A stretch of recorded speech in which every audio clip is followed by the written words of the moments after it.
Bueno, el tema que hoy vamos a abordar es un tema que ya nos viene preocupando desde hace muchos años.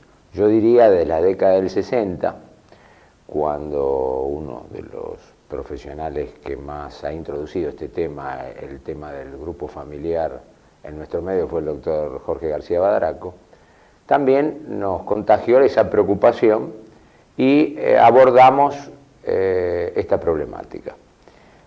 Desde ese punto de partida, nosotros arrancamos diciendo que tratar un paciente aislado es una utopía, si no se lo trata con el contexto familiar y, por supuesto, con el contexto social. Habitualmente, institucionalmente, a veces es difícil, la familia es reticente, no concurre, o concurren en parte, pero hay que intentarlo. Detrás de la drogadependencia es igual que cualquier otro tipo de expresión fenoménica. Y entonces lo que yo desearía hoy es, a grandes rasgos, señalar un poco qué psicodinamismos hay detrás de este paciente drogadependiente respecto a la familia. Para poder analizarlo, primero tenemos que partir de un parámetro de lo que podría llegar a ser un cierto referente de equilibrio para poder comparar lo patológico. Entonces tendríamos que arrancar de cuál es el eje en donde gira la familia. El eje donde gira la familia, cualquier familia, es la pareja. La palabra pareja es una palabra utilizada y a veces mal utilizada de revistas de divulgación general hasta libros de texto. Vamos a tratar de precisarla con una definición sencilla, que no por sencilla no deja de ser compleja. La pareja, de acuerdo a nuestro medio, de acuerdo a nuestra sociedad, son dos seres del heterosexo que en un momento del despliegue de su estampación, de su proyecto existencial, se encuentran y dicen amarse.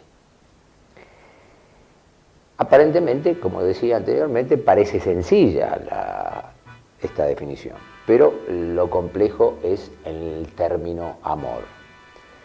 La palabra amor es una palabra que amalgama a estos dos seres, pero yo le voy a demostrar a ustedes cómo, y no voy a tomar una gran extensión, sino dos o tres perspectivas, cómo el contexto en general desconoce lo que es realmente esa palabra amor y qué significa ese sentimiento.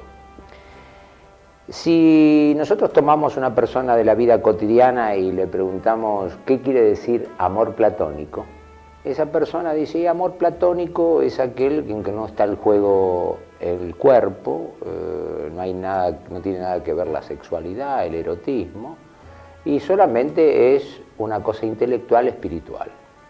Evidentemente, esa persona que se expresa así desconoce totalmente el libro, uno de los libros fundamentales de Platón, que es el Banquete. En el Banquete, Platón dice que el amor es una mediación entre la doxa y la idea. La doxa, el cuerpo, y la idea, la mente. Y que hay 5 tipos de amores: eros, etos, patos, filos y nous. Eros, el amor físico, Ethos, el amor del deber, de la obligación. Pathos, el amor de la pasión sin razón. Philos, el amor a la creación. Y nous, el amor a la contemplación. Este punto último, quizás el nous, es el punto de contacto con la filosofía oriental, de los contempladores, de la esencia, etc. Fíjese cómo esa persona ligeramente habla de amor platónico y desconoce que Platón abarcaba todo en el amor. Si tomamos otra persona de la vida cotidiana y le preguntamos, que desconoce la obra de Freud, y le preguntamos qué para Freud, cómo entiende el amor, muy ligeramente, desconociendo la obra de él, dice, y Freud es un pansensualista y solamente entiende el amor freudiano a través del sexo, de lo erótico, de las catexias sexuales, etc. Evidentemente, también se equivoca, porque no ha leído adecuadamente. Él en su obra tiene un pequeño artículo en el primer tomo que se llama Sugestión y libido. Libido como sinónimo de amor, lo vamos a describir. Y él habla, el libido sería una energía. Quiero aclarar, en última instancia, el amor es una energía que nos propulsa. Yo a veces cotidianamente digo, yo puedo ser un Mercedes-Benz, pero si no me ponen nafta no camino, y si me ponen mala nafta pitoneo. El amor es la energía que necesita el ser humano para poder trasladarse, para poder estampar su proyecto existencial. Bueno, esta energía, libido para Freud, comienza en esa descripción de este artículo como el amor a uno mismo. Yo no puedo tener amor hacia nadie si primero mínimamente no me quiero yo. El amor de padre, el amor de madre, el amor sexual, donde está en juego con la pareja, lo erótico, lo sensual, el amor a cosas, el amor a ideas y el amor a la humanidad. Todo eso es libido freudiano.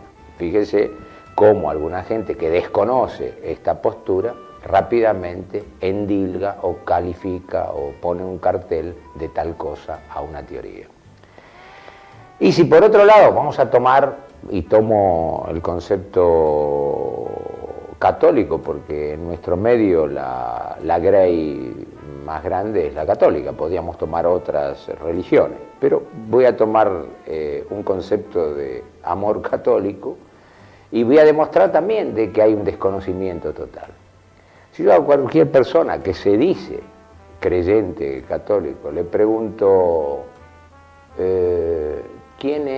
¿cuál es el filósofo de la Iglesia? Bueno, puede ser que sepan en qué se sustenta la filosofía de la Iglesia católica. Puede ser que un 50-60% diga Santo Tomás. De ese 50-60% le pregunto, bueno, pero antes de Santo Tomás, ¿quién estaba? ¿Quién era el filósofo que sustentaba la Iglesia? Ahí ya quedamos con la mitad. San Agustín. Y si yo le pregunto a ese porcentaje que queda, ¿por qué fue echado San Agustín de la Iglesia y por qué fue declarado subversivo en ese momento? Y recién reivindicado por Juan Pablo II, hace muy poco tiempo. Y ya nos quedamos con la mitad. ¿Por qué? Porque San Agustín es el que se atrevió a repetir palabras de Cristo, nada más, decir, ama y después todo. Esa palabra era tremendamente peligrosa para un contexto tan cerrado como la Iglesia y en ese momento fundamentalmente.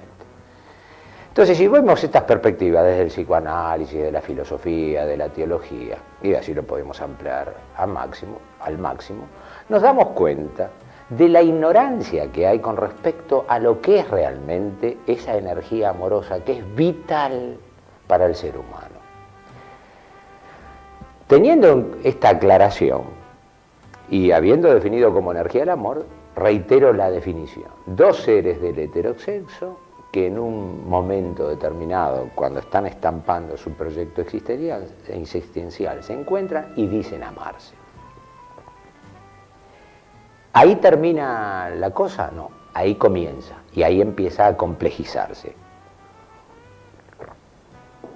Para poder establecer esto, nosotros necesitamos una especie de trípode de sustentación. Vamos a utilizar mucho la triada, que es muy cara a la medicina, los trípodes, las triadas. Un trípode de sustentación. Este trípode de sustentación está constituido por una buena comunicación, un aporte creativo fluido entre estas dos personas y un profundo acercamiento, no por lo superficial sino por lo interno.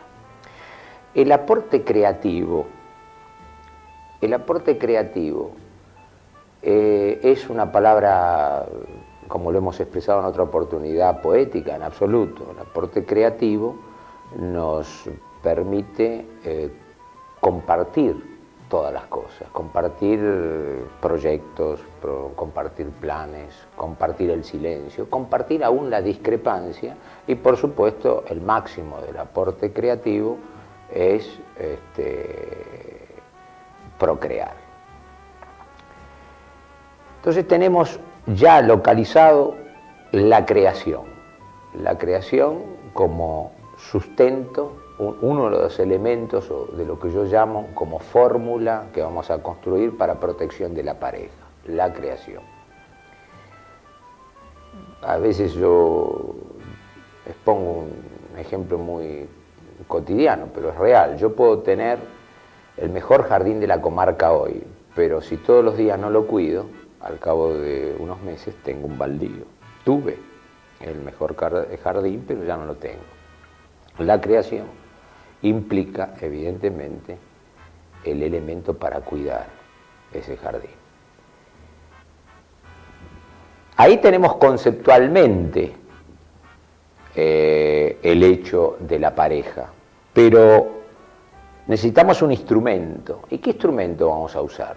El instrumento que vamos a usar es la dialogicidad, el diálogo, a 3 niveles, a nivel emocional, a nivel intelectual y a nivel sexual. Este diálogo tiene que ser fluido, permeable, potable. Ahí esta dialogicidad junto con la creación va a formar el segundo elemento para esta fórmula protectora de la pareja. No porque sí nomás, yo pongo la sexualidad al final, y ahora lo vamos a ver por qué en esta triada. Diálogo, lo aclaro porque, aunque parezca de más, creo que es importante señalarlo. Un diálogo emocional, y esto es importante verlo, discriminarlo bien, que a veces la gente confunde en esto del diálogo emocional la bondad. O sea, yo puedo estar al lado de una persona que es muy buena, pero que no tengo comunicación emocional con esa persona. Yo puedo... estoy con una persona en donde estoy viendo un crepúsculo frente al mar y yo me siento conmovido frente a ese crepúsculo y me hace trascender emocionalmente, y quizás la persona que tengo al lado se está leyendo una revista de divulgación popular o comiendo un pancho. Entonces evidentemente no hay una comunicación, por más buena que sea esa persona. Necesitamos tener que los dos comamos el pancho o los dos vibremos frente a esta emoción. Eso se habla de comunicación y diálogo. Lo mismo a nivel intelectual. A nivel intelectual no se pretende que las dos personas piensen lo mismo, tengan el mismo grado de instrucción, sino tener la actitud, la disposición para poder aprender, para poder querer saber más. O no, o estar limitados ambos, porque no puede ser que uno, ¿qué diálogo puede tener con aquel que no quiere recibir o no está abierto para intercambiar? Y llego a la sexualidad. Y la sexualidad es muy importante, sobre todo en un medio como el nuestro, donde no ha sido muy clara lo de orientación sexual. La sexualidad no es comienzo ni terminación de nada. Esto es importante señalarlo. Es decir, la sexualidad es un emergente, es como la fruta madura que emerge y surge de la comunión espiritual y emocional. No hay que buscarla. Yo hace muchos años dirigí escuela de padres y algún padre me decía: doctor, ¿cuál es la edad de mi hijo o de mi hija para que estaría en condiciones para tener vínculo sexual? Le digo: mire, no hay cura, rabino ni juez en el mundo que me dé la carta blanca para tener. Eso es un proceso de maduración. Yo conozco gente de 60 años que con el otro se masturba y no tiene un vínculo sexual. Y conozco jóvenes de 18 que realmente tienen un vínculo sexual. ¿Por qué? Porque es un vínculo de compromiso, es un vínculo de responsabilidad, no es un vínculo de utilización, no es un vínculo al servicio de mi catarsis glandular, no es un servicio del consumo de mis necesidades, como uno a veces escucha.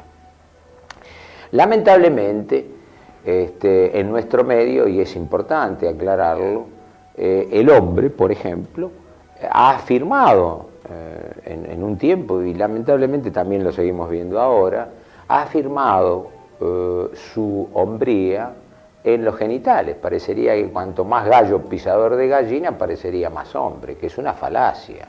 La hombría no solamente se ve en los genitales, es una dimensión conceptual mucho más amplia. Y la mujer, evidentemente, que ha salido a competir y compartir con el hombre muy bien, en lo positivo, pero también en lo negativo. ¿Y por qué digo en lo negativo respecto a esto de la sexualidad? Porque vas partiendo de un criterio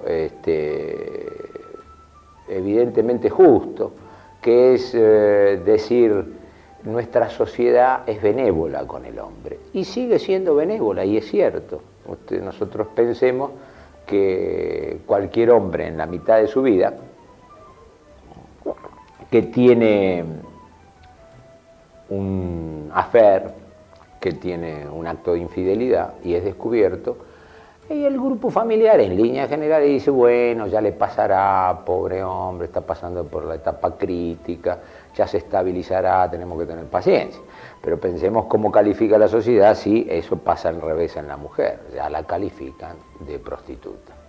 Evidentemente esa es la benevolencia que existe todavía. Entonces la mujer, partiendo de un criterio que es cierto, de esa benevolencia, se equivoca ¿en qué? En lo que sigue. Dice: si el hombre puede tener, algunas mujeres, no todas, por supuesto, si el hombre puede tener relaciones con quien quiere, porque yo no las puedo tener. Y se equivoca ¿en qué? En que bastardiza la genitalidad. La genitalidad es hermosa, es placentera, es fundamental desde esa comunión emocional espiritual, en tanto y cuanto tenga ese cimiento. Si no, uno entra a bastardizarla. Y además pensemos que los errores de los otros no justifican nuestros errores.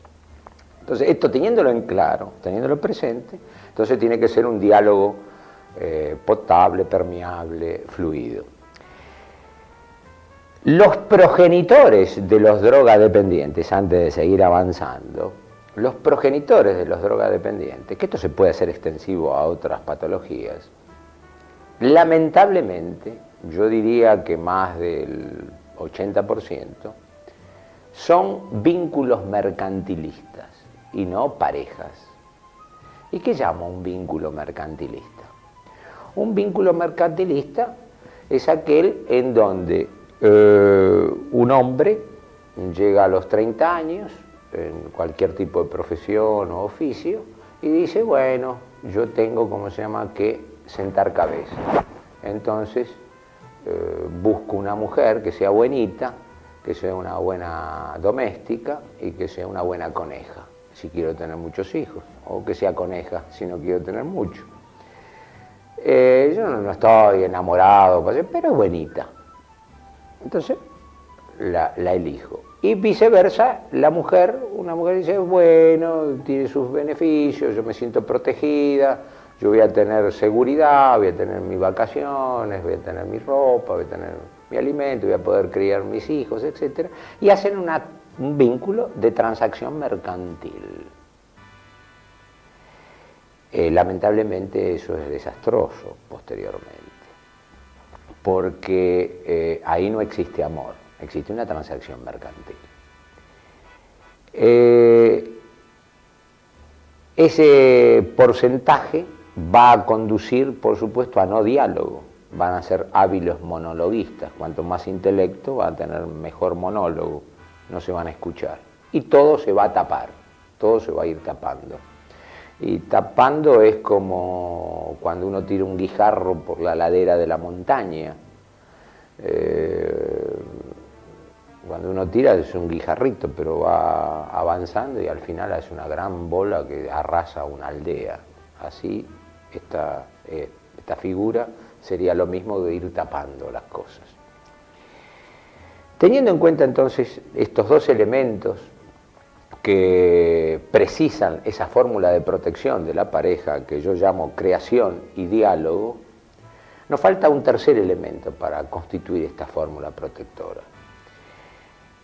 Y lo vamos a sacar viendo lo que señalo como las tres crisis básicas de la pareja. Toda pareja, en el caso de los vínculos mercantilistas, es una crisis constante de los progenitores, de gran porcentaje de progenitores de drogadependientes. Pero pongamos aquellos que no son vínculos mercantilistas, pasan por muchas crisis, porque el vivir nos impulsa a estar en una situación de crisis casi constante. Pero estas son crisis básicas de la pareja. La primera crisis es cuando ocurre en el periodo entre 6 meses, año y año y medio en que uno conoce a la persona. En ese periodo, aunque se dé todo lo que hemos dicho anteriormente, una buena creación, un buen diálogo,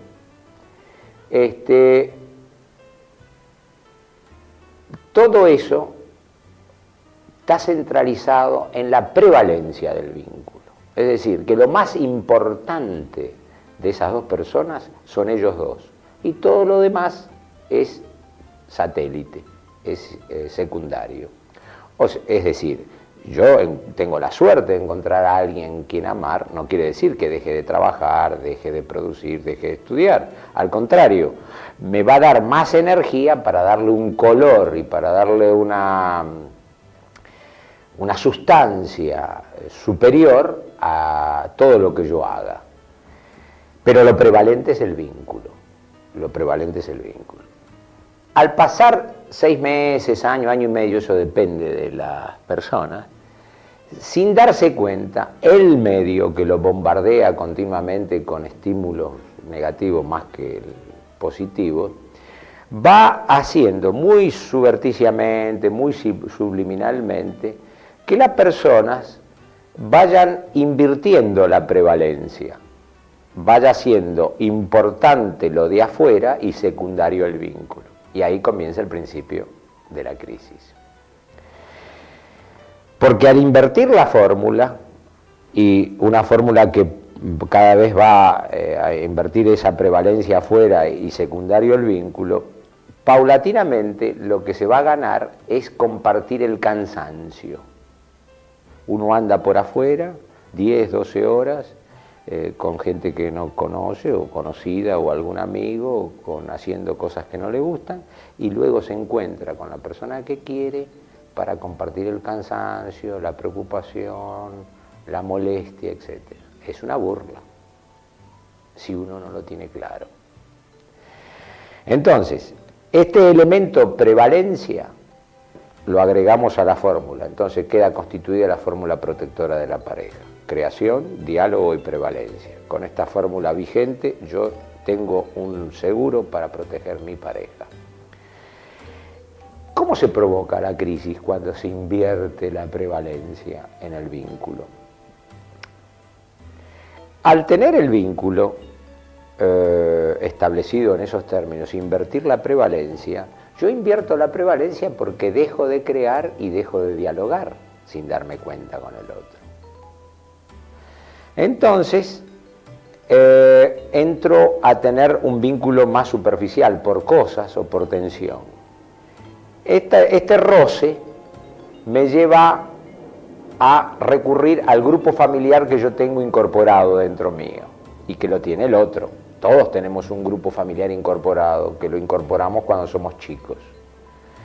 Este grupo familiar incorporado y las imágenes parentales incorporadas tienen dos posibilidades: haber tenido buenas experiencias o malas experiencias.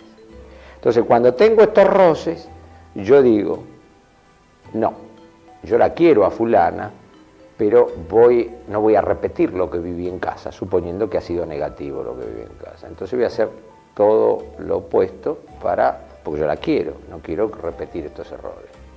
La intención es buena, pero no basta.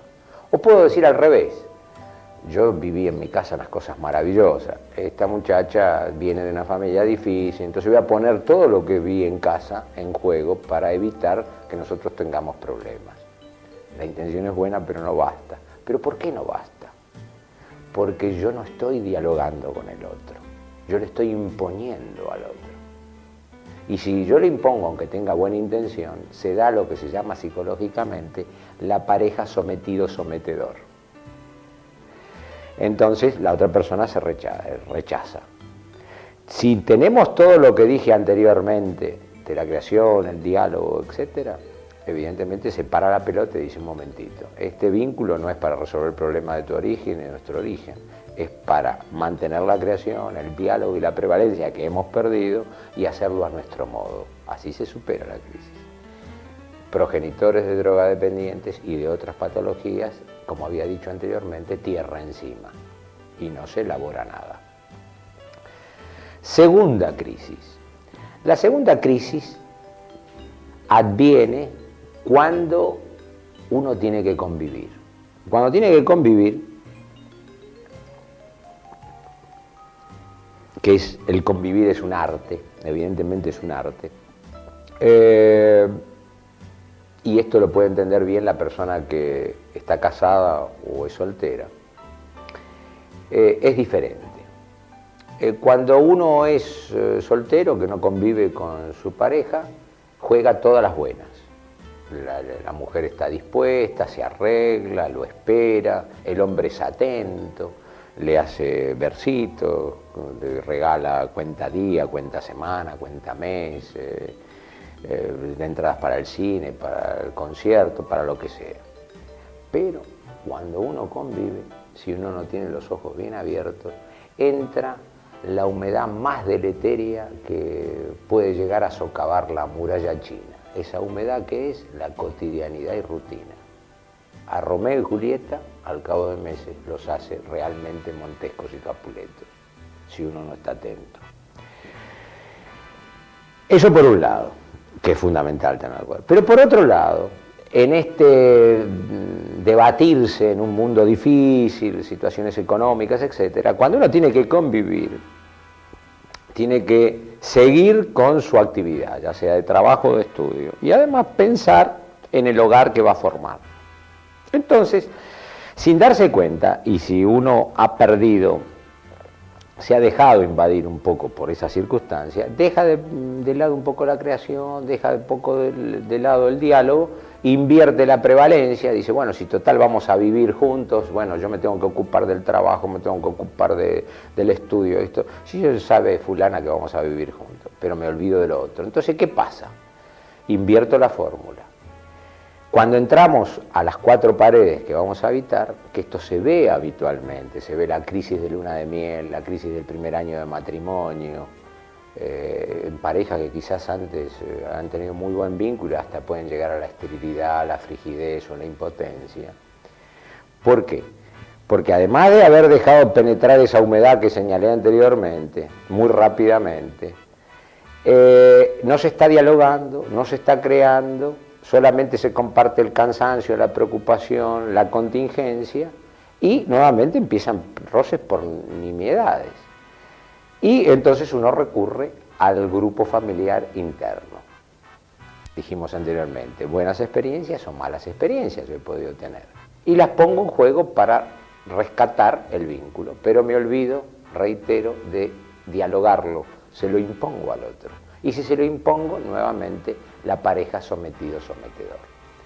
Entonces, para resolver eso, se para, se detiene uno un momento y dice, estamos perdiendo la creación, estamos perdiendo el diálogo, estamos perdiendo la prevalencia, hay que reconquistarlo, y este vínculo no es para resolver problemas de nuestro origen, es para hacerlo a nuestro modo. Esa es la manera de elaborarlo y de superar esa crisis. Progenitores de pacientes drogadependientes, tierra encima y se va haciendo la pelota.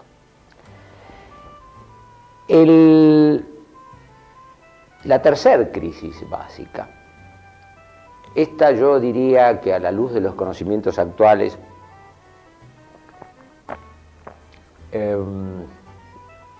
y por toda la difusión del tema, se puede comprender pero no se puede justificar. Es cuando vienen los hijos. Y los hijos, si uno no tiene claro bien lo que he dicho anteriormente, puede transformarse en lo que se llama un hijo utilitario. ¿Qué es un hijo utilitario? Un hijo utilitario es un hijo al servicio de algo, al servicio de la institución matrimonio, al servicio del machismo del padre, de la realización de la madre, un hijo como un parche para remendar algo, un hijo anzuelo para retener algo. Evidentemente, uno de entrada lo manca a este chico. El hijo tiene que ser producto del amor y tenerlo bien clara la pareja eso, porque si no lo va a lanzar al mundo ya con déficit.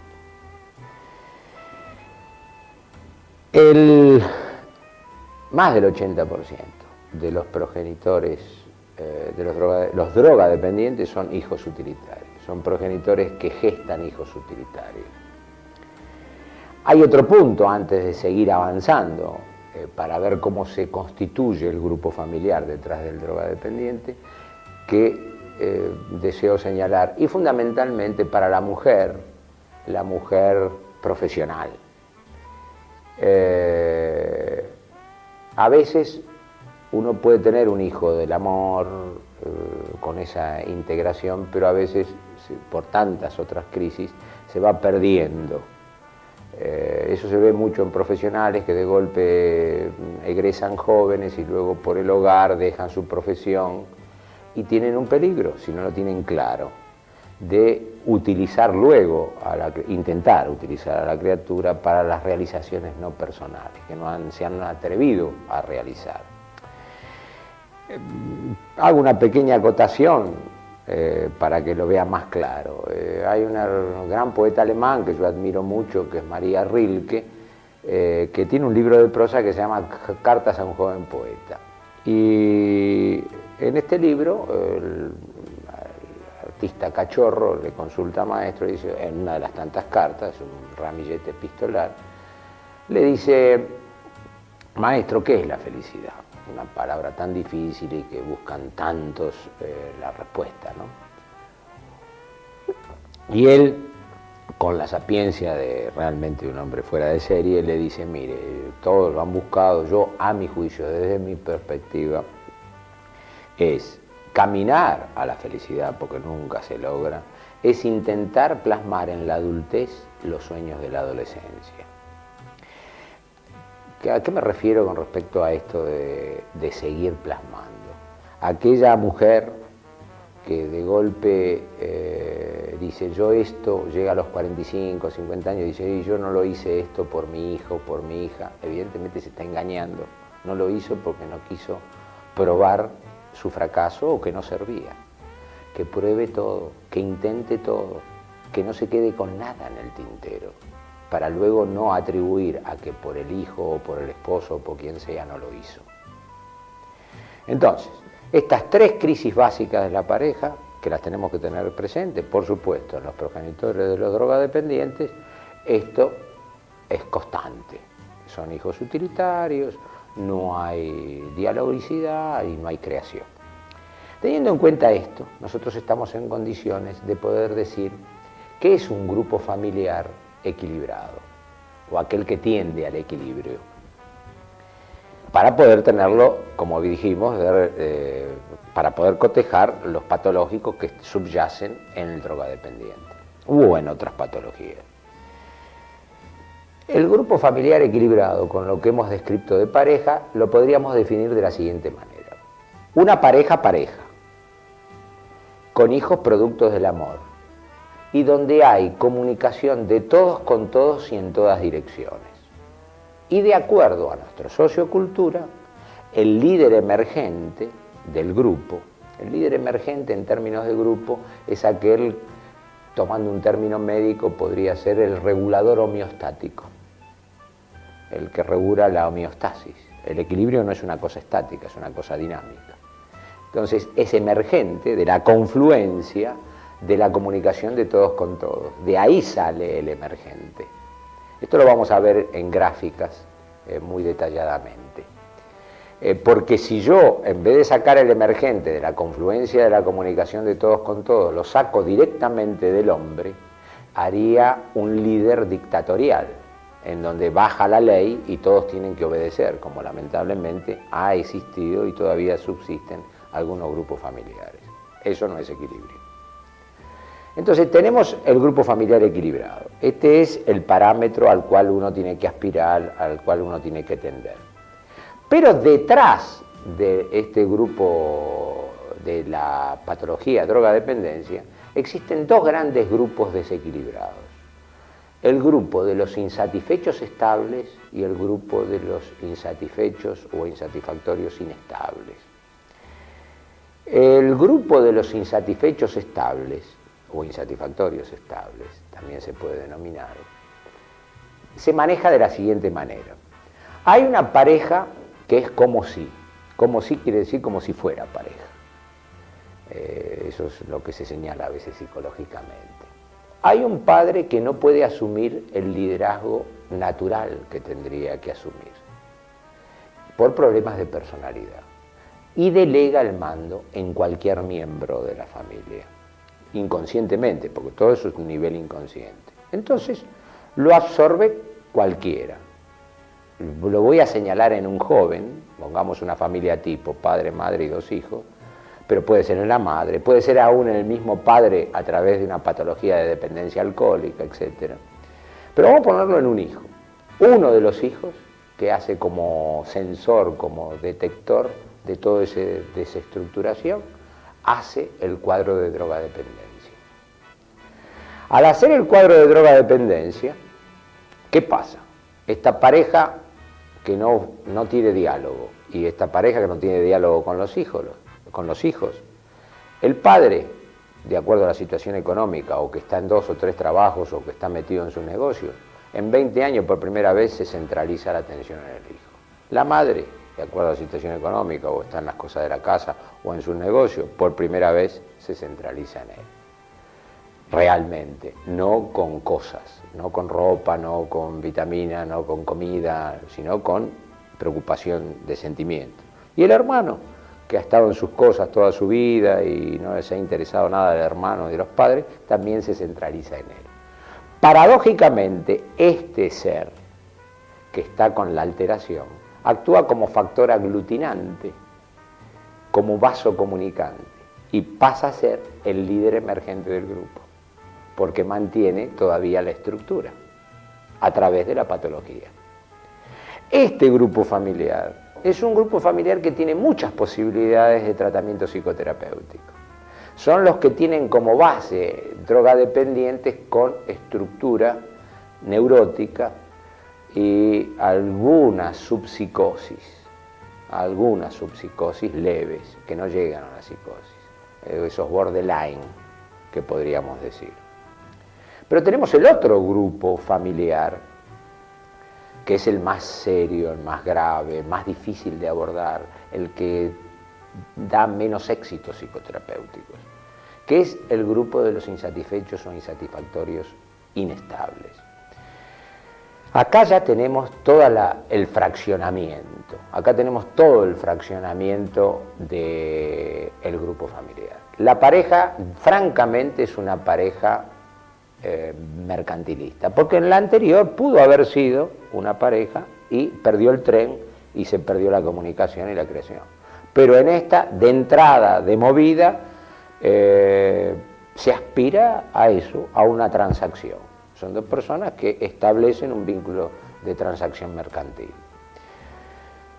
Los hijos, por supuesto, productos de las circunstancias, producto de esa transacción, producto de la institución, etc. Con un terreno predispuesto, porque por supuesto no nos olvidemos de lo que venimos hablando, de que tiene que haber un factor genético estructural, tiene que estar en juego las series complementarias, etc. El padre de este grupo tampoco puede asumir el liderazgo del grupo, porque tiene severos trastornos psíquicos y de personalidad. Delega, todos tienen graves trastornos psíquicos y de personalidad, que están bordeando la cosa psicótica, la cosa de la alienación o de la perversión. Entonces, vamos a ponerlo de vuelta, no hay comunicación entre nadie de ellos, todo fraccionado. Y uno se enferma, se altera, se hace la drogadependencia severa, con base psicótica o base perversa. Esta persona actúa como el depositario, como si fuese un banco, en donde los demás miembros depositan en él, como si fuese un tacho de basura, todo lo que ellos niegan en ellos mismos, todos sus problemas severos. Y lo hacen como... Y él tiene una predisposición a aceptar ese depósito.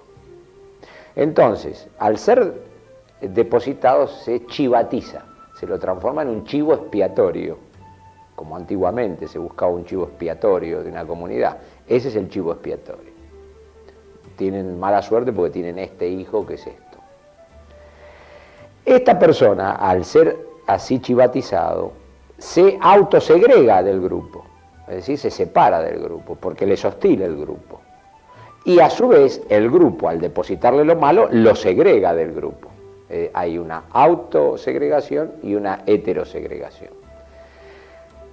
Esta segregación puede tener dos niveles, o dejarlo segregado dentro del grupo, en el ocultamiento, es decir, tenemos una persona pero la tenemos escondida, como suele pasar en alguna familia, y lo dejan dentro de la casa pero segregado, o fuera, que es lo más común, fuera de la casa, léase hospital, sanatorio, cárcel, calle.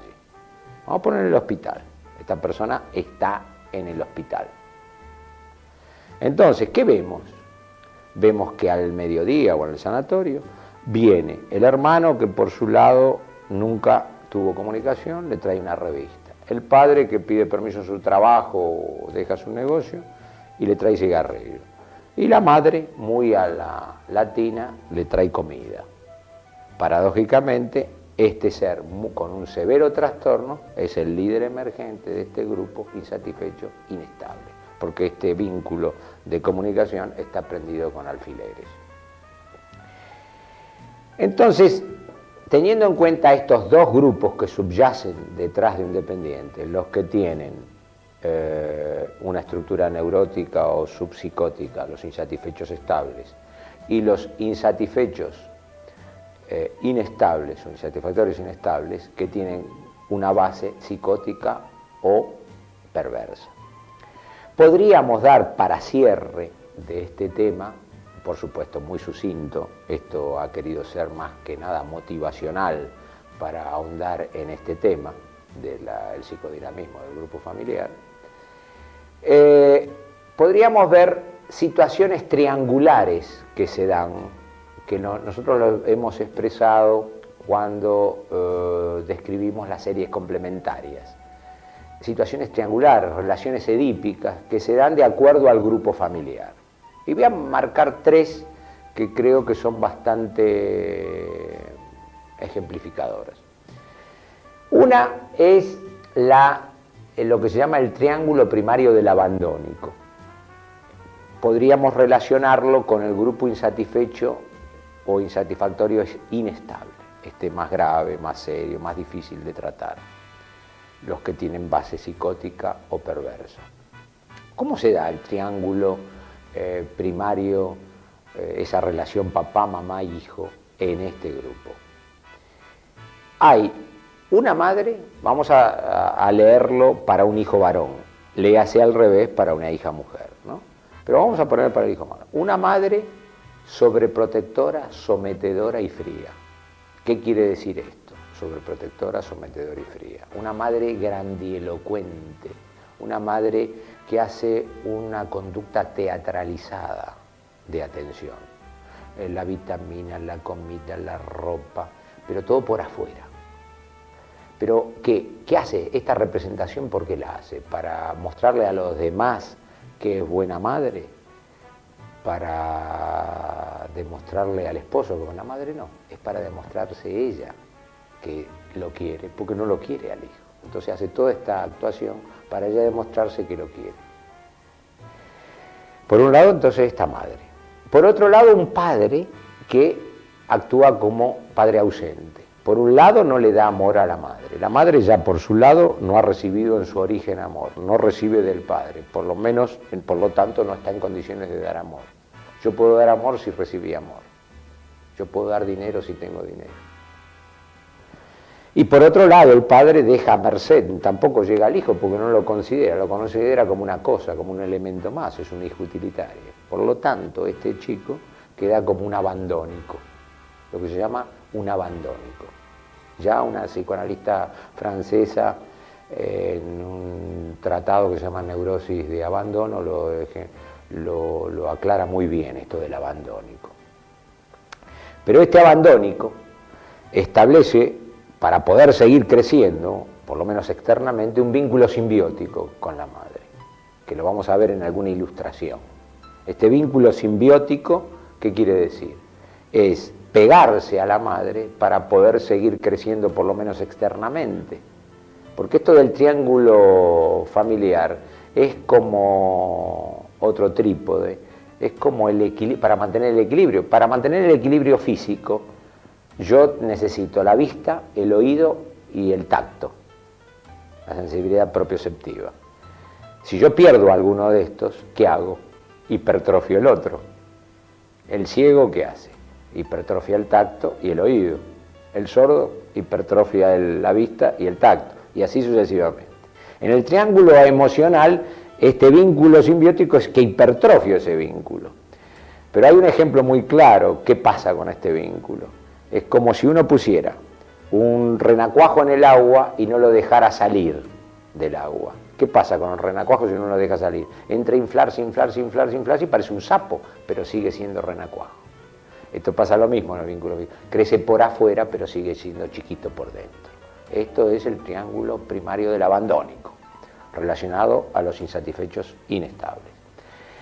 Con respecto a los insatisfechos estables, un triángulo muy común que se ve es lo que se llama el triángulo del tercero excluido o convidado de piedra. Si acordamos de Zorrilla de San Martín en Don Juan Tenorio, habla de los convidados de piedra, aquellos convidados que no estaban esperados y se transforman en piedra. Esto es lo mismo, siempre, ojo, acordarse del terreno de predisposición y de las series complementarias. Un triángulo donde hay una pareja que es el brillante de pareja como si. Ellos mismos se compran que son brillante pareja. Son aquellas personas que parece que entre ellos son dos gotas de agua, que no hay un sí ni un no. Desconfiar de eso, porque la pareja no solamente es repetirse mutuamente. Hasta tal punto que uno de sus hijos compra esta imagen y ¿qué pasa? Se siente excluido, se siente el convidado de piedra, se siente afuera del triángulo. Y de acuerdo a su predisposición, ¿qué genera? Una conducta de actuación para llamar la atención y para que lo atiendan, que puede ser la droga. Esto se llama el triángulo del tercero excluido. Y por último, un triángulo que yo lo ubico como cierre a esta sucinta explicación del psicodinamismo, porque es más común de lo que uno cree, que es el triángulo primario de la homosexualidad. Porque vemos muchos drogadependientes que hacen una introducción en la homosexualidad y en otras patologías, por supuesto. ¿Cómo se da el triángulo primario de la homosexualidad? Lo voy a describir para el hombre, léase al revés para la mujer. Una madre histérica, una pareja como sí, por supuesto, no es pareja, una pareja como sí. Una madre histérica, ¿qué histérica me refiero? Y lo sabemos bien, no por esto que la gente cree comúnmente, que gritan, no. La histérica es uno de los grandes seductores. Los dos grandes seductores de la psicopatología son los psicópatas y los histéricos, con distintas finalidades. Pero el histérico es un gran seductor, porque trata de seducir, pero ¿qué hace luego de seducir? Frustra. Entonces, la madre, por un lado, seduce al padre. Cuando logra ese cometido, lo frustra, no tiene buen vínculo, por eso es una pareja como sí. El hijo, que se siente muy impulsado a imitar la madre, lo que se llama una identificación proyectiva masiva, le gusta la personalidad, también se siente atraído, pero se siente frustrado, porque no puede llegar. Cuando quiere llegar a ella, ella lo frustra. Entonces, en su inconsciente, en su fantasía inconsciente, ¿a quién atribuye quien se interpone en el medio de él y ella? El padre. Con un terreno predispuesto y con una imitación o esa identificación proyectiva masiva que hace con la madre, toma la misma conducta de la madre para atraer al padre hacia él. Y entonces en su fantasía, ¿qué hace? Lo aleja de la madre. Por eso no es raro que nosotros encontremos, cuando aparecen las primeras poluciones nocturnas en el hombre y la primera menarca en la mujer, donde pueden entrar a manifestarse las conductas homosexuales, que luego en el devenir de su conducta, los grandes amigos de una mujer puedan ser un hombre, porque es el padre buscado, y los grandes amigos de una mujer puede ser un hombre, porque de un hombre una mujer, porque es la madre buscada.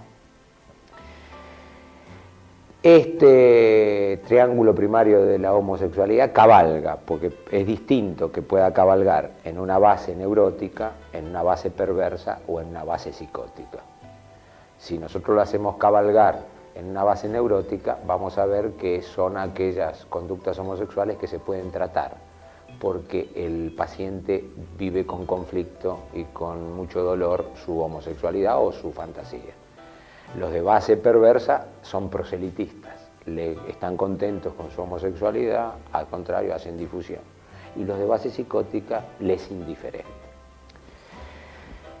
Teniendo esta breve cabalgata de los psicodinamismos, pienso yo que hemos dado una explicación bastante sucinta, y aquellos que deseen profundizar más este tema, los remito, como en otro video anterior, a mi obra Drogadependencia, donde desarrollo más en detalle este tema. Por ahora, nada más.